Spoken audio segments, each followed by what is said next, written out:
Hi guys, in this video I'll be talking to you about the advantages and disadvantages of using ZBLL. And for those of you that don't know, ZBLL is a last layer method that helps you solve all the cases in one algorithm. So there are 493 cases, but a prerequisite to this is that all the last layer edges must be oriented.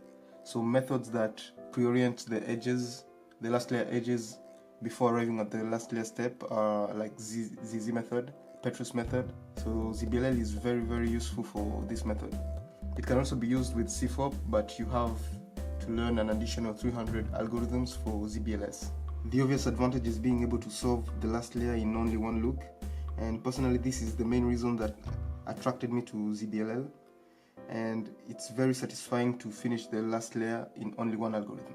The second reason to me is that in pursuing ZBLL, you enter a world where very few people know the algorithms that you use, and even fewer people use them. So in a time where many cubing methods have been documented and exhausted, in a way, you get to be one of the pioneers of a not very documented method. So that pleases me, knowing that an algorithm I find might be the first time someone found it for a case. I must admit that I found very few advantages, so I'll dive directly into the disadvantages. The biggest disadvantage to me is recognition and AUF. Memorizing is not so difficult once you get a hang of it, but as a matter of fact, recognizing also is not very difficult once you have a method or a system that you use. But AUF is kind of the most difficult. It's not like PLL where you have codes and you know there are few algorithms, so you can memorize how the algorithms end. But when you have more than 400 algorithms, it becomes difficult to predict where the algorithm will end. So this is one of the disadvantages of using ZBLL. You need to practice a lot, and you can't just solve and let that be your practice, because with other methods where you had few algorithms, you could solve the cube and eventually you will pass through all of the cases.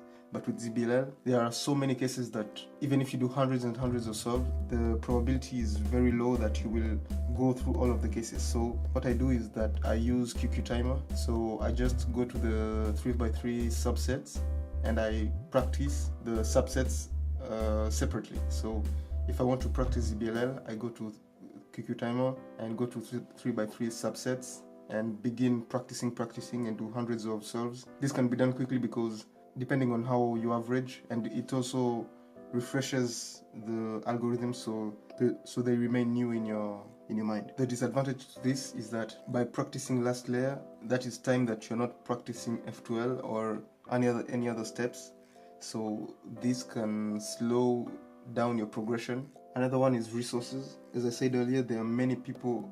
The other methods have been documented by many people, so you can just go online and search for CFOP algorithms, like PLL algorithms, OLL algorithms, and there are many cases, many algorithms for each case, so you can choose freely the one that you can use. But with ZBLL, sometimes there are only a few algorithms for a case, or especially some bad cases, so you really don't have that much of a choice in using the algorithm. Some cases are very bad, but not terrible, but they're nowhere as good as when you compare them to other subsets like PLL or LL or even CPLL. Fortunately for us, that's beginning to change slowly, because some people are interested in ZBLL, so they're researching the algorithms, they're generating them, and the resources are also growing, like algdatabase.net, I think, and people like Jabari sharing their algorithms. My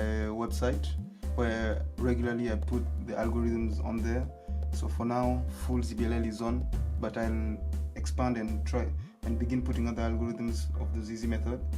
So check that out if you haven't seen it yet. But things are changing, so soon it might not be such a disadvantage. So that's the top advantages and disadvantages I can think of using the ZBLL method. And as you can see, I found more disadvantages than advantages, but the advantages were stronger, so I continued and learned the method. And I'd like to know what is keeping you from learning, or what is making you learn the ZBLL method. You can please share that in the comment section. So thanks for watching, and I'll see you in the next video.